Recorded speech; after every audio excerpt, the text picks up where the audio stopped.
Всем огромный привет! Вот видите, даже погода меня не останавливает ходить. Но у нас дожди идут уже вторую неделю. И говорят, они еще пока прекращаться не будут. Поэтому надо ходить.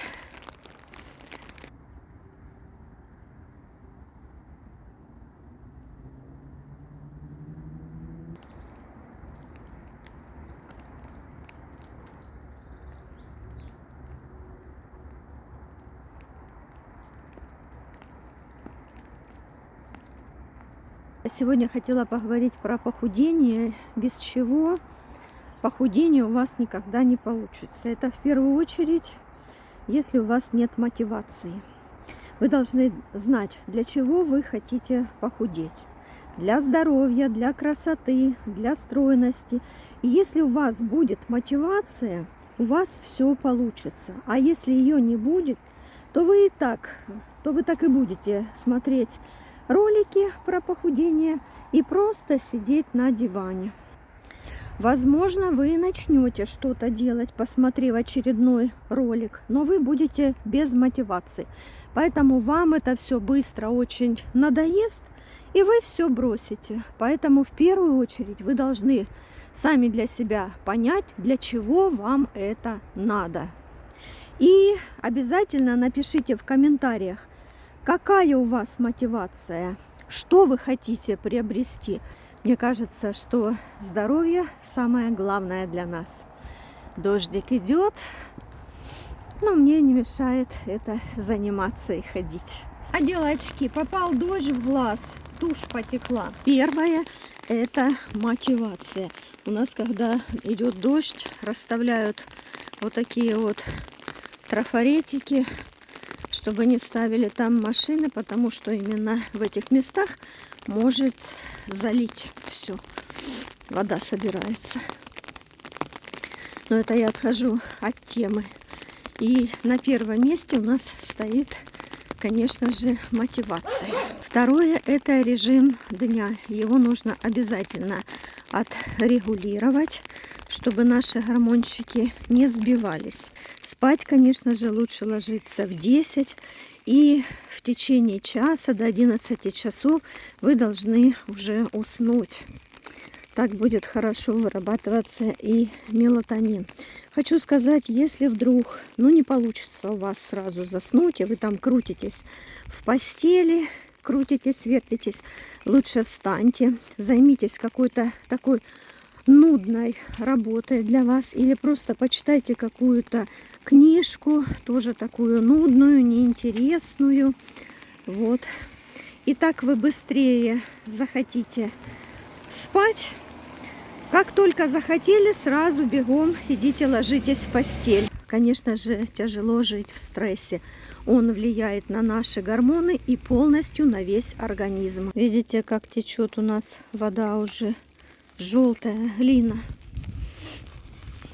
Почва, конечно, в Испании ужасная. Глинистая. Девочки, такого я еще не видела, чтобы вот на улице слали коврики у ворот. Это вообще нонсенс какой-то. Ладно, не будем отходить от нашей темы. Есть люди, которые говорят, я ем правильно, но не худею. И здесь очень важно учитывать, как у вас все усваивается организмом. Расщепляет ли ваша подкожно-жировая клетчатка или нет. И здесь работают гормончики, поэтому, конечно же, они должны быть в норме. И сон очень важен. Поэтому надо все отрегулировать. И режим дня – это у нас второй пунктик. Режим бодрствования. Вот, и отдыха, когда вы спите. Когда я спрашиваю, а что вы едите? И вот мне рассказывают, что едят. Да, вроде бы все нормально. А чем заправляете? Да, вот полезным оливковым маслом, оно же полезно. А сколько вы его добавляете? Там где-то столовую ложечку и все. Опа! А столовая ложечка – это очень-очень много. В столовой ложке, кажется, 180 калорий. Представляете? Поэтому салатики нужно просто сбрызгивать оливковым маслом, а не щедро его поливать. И следующий пунктик у нас это, конечно же, физическая активность. Она должна быть обязательно. Как питание, сон, отдых. Вот. Вы должны обязательно заниматься физической активностью. Начните с ходьбы. Вот хотя бы 30 минут в день начинайте ходить. Итак, что же нам с вами делать? А все очень просто. Значит, мотивация первая. И напишите в комментариях, что вас будет мотивировать.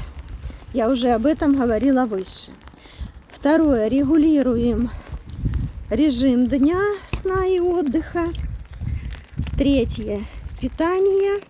Убираем быстрые углеводы. Убираем всю выпечку, конфетки, шоколадки. Если у вас большой вес и вы хотите избавиться от большого веса, убираем перекусы. Никаких перекусов. Существует только завтрак, обед и ужин. И за завтраком и обедом вы должны, конечно же, насыщаться хорошо на 4 часа. Чтобы вам между приемами пищи не хотелось чем-то перекусить, что-то схватить. Ну а если вы хотите немножко похудеть, вот там где-то килограммчиков на 5, то, конечно, можно и перекусы сделать. Но не фруктами. Лучше какие-то ягодки, орешки, йогурт без добавок. Такое все полезненькое. Девочки, следующее. Никаких диет. Там яблочных, гречневых, яичных, банановых или еще каких-то там, если вы придумываете. Потому что диета это такое дело. Вы сейчас сели на диету, похудели, вот, успокоились, сбросили вес.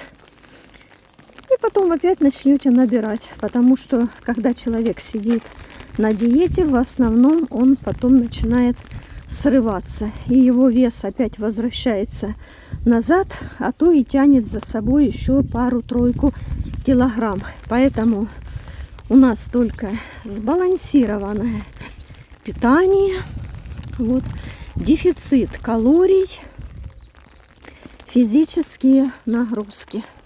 Это обязательно. Мы не должны терять мышечную массу. У нас должно быть все в порядке. Я уже дома, друзья, так что никаких диет. Не надо, чтобы организм находился в стрессе. В стрессе наш организм еще больше будет поглощать чего-то вкусненького. Ему будет хотеться заесть этот стресс. А это что? Что нам дает такое, чтобы заедать стрессы? Конечно же, это сладкие тортики, конфетки, шоколадочки и все такое вкусненькое. Поэтому у нас только сбалансированное питание и дефицит калорий. По поводу дефицита калорий. В интернете есть очень много таблиц. Я уже об этом на своем канале рассказывала и показывала, какая у меня таблица, когда я начинала худеть. По какой таблице я там все взвешивала. Взвешивать вы не пугайтесь. Вы будете некоторое время, но там пусть даже 2 недели вы повзвешиваете, и потом вы уже будете и так на глаз понимать, сколько чего вам нужно. Только первое время, пока вы привыкнете. Сколько калорий вы в день тратите. Например, я худела на дефиците калорий на 1450, кажется. Да, 1450.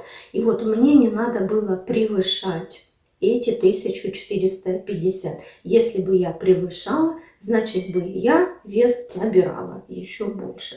Поэтому я, конечно же, старалась не превышать эти 1450 калорий. Поэтому это все очень просто. Но если будет кому-то что-то непонятно, пишите, я всегда отвечу. Ваш рацион должен быть менее углеводным и более белково-жировым. Поэтому я и говорю всегда, сбалансированное питание обязательно должно быть, и худеем мы на дефиците калорий. Плюс физические нагрузки и наладить свой сон. И я вам обещала в конце видео показать свои фотографии, какая я была. Вот. Ну и какая я сейчас, вы видите. Надеюсь, это будет очень хорошая мотивация для того, чтобы взяться за себя, поднять себя с дивана и начать что-то именно для себя делать, именно для своего здоровья. Вот тут я, девочки, начинала уже немножко полнеть. Я это все прекрасно видела, но не прекращала полнеть. Вот, потому что мне казалось, что я всегда смогу остановиться и все будет прекрасно. Но не тут-то было. Остановиться было уже очень сложно. Вот.